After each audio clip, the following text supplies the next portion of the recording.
Hey, what's going on, guys? This video is going to be a quick recap of Devstream 118. Since Canada just legalized recreational marijuana, the devs spent the whole stream going over what new strains and edibles were on the market. But in all seriousness, they did mention it early on. Overall, in this Devstream, we got to see a lot of new gameplay. Most notably, we got to see the Moa pets, we got our first look at the new Warframe Garuda's abilities, and they put out a tentative release date for Fortuna, along with a whole bunch of other smaller changes and updates that are going to be coming with Fortuna. But let's get into it. First things first, there's a catalyst and a ribbon up for 24 hours after the stream ended. So if you can, make sure you hop on and grab both of those. They also showed some up-close images of the new Excalibur Umbra figurine, as well as some Sacrifice t-shirts that are probably a couple months too late, but they look pretty good, and if you like the Sacrifice artwork, you can now wear it around and show off your cool Warframe swag. So that's just a little bit of new merch coming to Warframe. There's a new Atlas Deluxe skin coming from the guy who made the Nedge Deluxe skin, and it looks really, really good. I can't say enough how much I like this skin, and I'm going to be picking it up immediately as soon as it gets in the game. The arms here float, and you see these kind of like crystalline growths coming out of him, and it looks like the golems are going to look pretty good too. So, I like playing Atlas, so I'm excited to pick this up and play around with it. Sheldon also showed off one of their developer builds for the Switch, which seems fine from the short demo he showed off in the Orbiter. The one thing I did take away from this is that you can show your FPS and ping and all that in the bottom left-hand corner, which I don't think you can currently do on consoles. If you're a console player out there, you can correct me on this, but if they're adding that to all console versions, that would be pretty cool. We're also going to be getting some new operator cosmetic sets from Fortuna. These look fine. That's all I can say about them really. If you like how they look, then you'll be able to use them on your operators pretty soon. One big quality of life change they showed off was that you can now change your focus goal from your arsenal menu, which is a huge quality of life change for those of us who, do eidolons and other things like that, and you just don't want to be going to your operator every time you want to change your focus. That's going to be available, and I think it's a step in the right direction. And of course, Rebecca showed off what Garuda is going to look like, as well as her abilities. Garuda's passive, which you can see the buff at the top right hand corner of the screen, is going to increase depending on how much health she has missing. So it's going to go from like 100 up to, I think the cap right now is 200, but I don't know if that's dependent on power strength or not. Her first ability allows her to jump on an enemy and create a blood shield that has its own damage counter, which you can see on the orb floating above Garuda's head. It looks like incoming damage will contribute to this number until the duration of the ability in the bottom right hand corner ends, at which point you can then throw the orb and damage enemies. We don't know too much about how this works as of yet, but it looks like that the shield's going to be more important than the damage itself, because most absorb abilities aren't really that great at dealing damage themselves. But it's to be determined. All of this stuff is just first look. Her second ability impales enemies similar to Nedge's 4, and while the enemies are impaled, they're immune to damage and they're going to heal Garuda while she's in the small AoE around the impaled enemy. From the short gameplay we saw, it seems like a mediocre CC that will allow you to sustain health a little bit longer. So, again, to be determined whether it's going to be good or not. Her third ability allows her to lower her own health, which both increases her passive's damage boost as well as giving her energy. So it seems like while Garuda's got health, you can always cast your 3 to then gain energy back, which is nice. We'll see how good it ends up being. But this might mean that you want to be using some kind of life strike mod to heal yourself so you have infinite energy.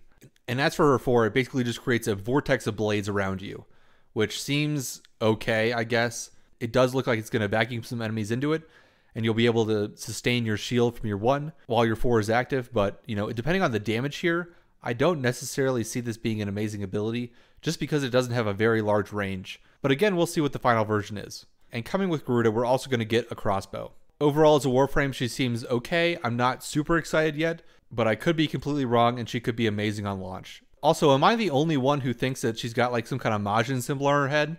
Similar to like Vegeta in the Majin Buu arc of Dragon Ball Z? I don't know, maybe I'm crazy, but that's really what it looks like. And considering her whole thing is like losing health and increasing her own damage, it seems very thematically similar. But, I'll let you guys decide. And as for other Warframes, we're getting reworks to both NYX and Titania. NYX's 1 is now going to be able to charge up with damage, similar to like Frost's Snow Globe in the first couple seconds. So you'll be able to mind control a target, charge them up with damage, and then let them deal more damage to enemies, which sounds pretty cool, and we'll see how good that ends up being. I think it could be really good depending on how the damage scaling works. Her second ability is now going to be able to strip defenses off enemies. So that means like armor, shields, Rebecca mentioned ancients losing their auras, and infested are going to move slower. So it just seems like she's going to be more of like Rebecca said, a debuffer frame. NYX's third ability, Chaos, is going to stay the same, but the absorb on her 4 is going to have the math reworked. So hopefully that's going to be dealing more damage or changed in some way that makes the damage more useful. The Titania rework is going to allow you to get buffs from enemies you kill affected by tribute for the full duration the first time you grab them. Instead of currently you need to affect and kill 4 enemies just to get the maximum from the buff, which seems like a good change. I don't know how useful it's going to actually be. Also, Lanterns are going to be able to affect multiple enemies within an AoE now, which is a nice rework. I don't really use Lantern that much on Titania, but you know, at least they're trying to make it more useful. The biggest change here is that we're going to get a Razor Wing vacuum, which is going to be amazing. Razor Wing not having vacuum is one of the most annoying things on Titania, and they're going to be fixing that here, which is just really, really good. They then talked about which pets were used the most, and it's here that we got some of the better news. Universal Vacuum.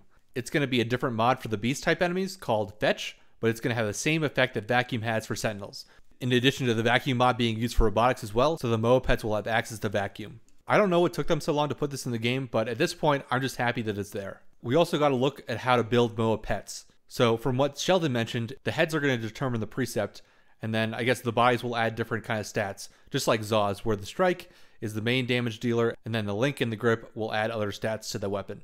They also mentioned that these pets are going to be able to use Sentinel weapons, so they'll have their own unique attacks in addition to being able to use the Sentinel weapons, which just sounds really good, and on their face, depending on the precepts, these seem like they're going to be straight up better than things like Kubro's. Rebecca showed off some of the new Fortuna bounties. She only picked the very first one, and it was an exterminate for a specific enemy type.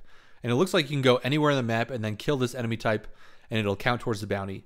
The one she got during the stream was for drones, and it seemed okay. It was a little slow, but that's not too much of an issue depending on spawn rates and things like that. And as Rebecca showed off, the higher your wanted level is, the more enemies that are going to come to kill you.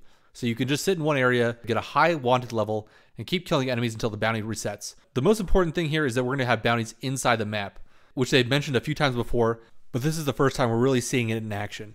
The only concern I have here is matching with other players. So like with Cetus, you can queue up with other people in Cetus and then move to the plains. But here, I'm not sure how the instancing will work with the, I think it's called the Valis is the new zone. But we'll see how that works overall. And worst case scenario, you'll just have to have like a squad and you go in and do bounties with them. They're also going to be reworking mining. So they changed the way you mine. Right now, it looks like you need to aim at certain pressure points on the mining node itself and then match whatever color the pressure point is giving off. I'm not sure exactly how this works, but the one real benefit here is that we're going to get multiple different gem types from one node. So instead of just getting like one type of gem, if we do a good job at mining it, we're going to get multiple different types and even some rare ones, it looks like, which seems like it's going to be an overall improvement to mining. I didn't really mind the old tracing method, but hopefully this new method is going to be easier for most people. They did mention that they're taking feedback from the arbitration update and they're going to be updating and changing the arbitrations according to that feedback. So that's going to be coming sometime in the future. But it seems like right now they're 100% focused on Fortuna because they announced that they're aiming for the first week in November for the launch, which is only a couple weeks away. So it sounds like it's going to be a huge crunch over at DE, and hopefully they meet their mark for the first week in November. But you know, that's definitely subject to change. At the very least, it's going to be during the month of November, which is coming up here pretty soon. But that's going to do it for this video going over Devstream 118. I hope you guys are excited for the new gameplay changes because a lot of this looks really promising. And I'm really excited for Fortuna to come out, and I'm going to be streaming it when it does.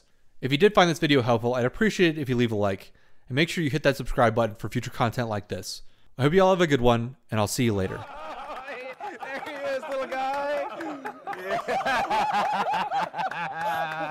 He does the same thing. Oh my god. Oh my god. Yes. Oh my god. Oh my god. Oh my god. I'm That is the best feature.